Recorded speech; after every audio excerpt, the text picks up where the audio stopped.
When you look, however, at the three states that are most comparable to New Hampshire, namely Delaware, Rhode Island, and West Virginia, their regulatory and operating systems are all fairly similar in structure. There is a lottery commission which appoints a director, and the lottery typically reports to the state's chief financial officer.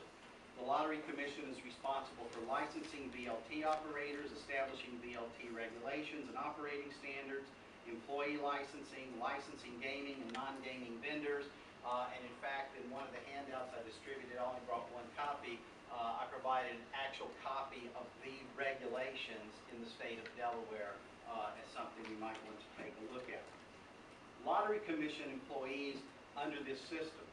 are mainly responsible for ensuring revenue compliance. That is, coin in, coin out, cash handling, wire transfers, auditing,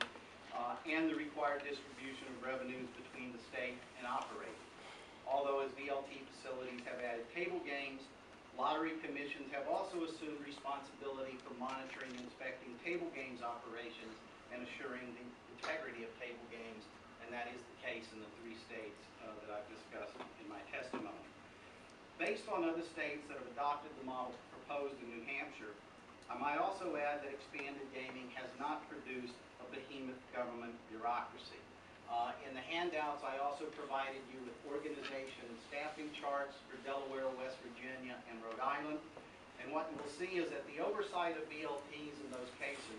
only required the appointment of a new assistant director for VLTs who reports to the lottery director, with a small staff responsible for licensing, administration, and auditing.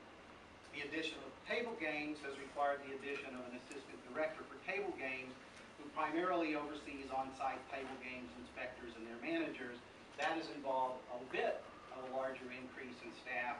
but as you can see in the case of Delaware and Rhode Island, which respectively have 2 and 3 casinos,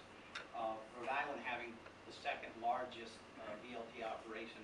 in the country by commercial operators, have 59 and 51 FTE employees respectively, and that is to supervise the traditional lottery, virtual and live table games, VLT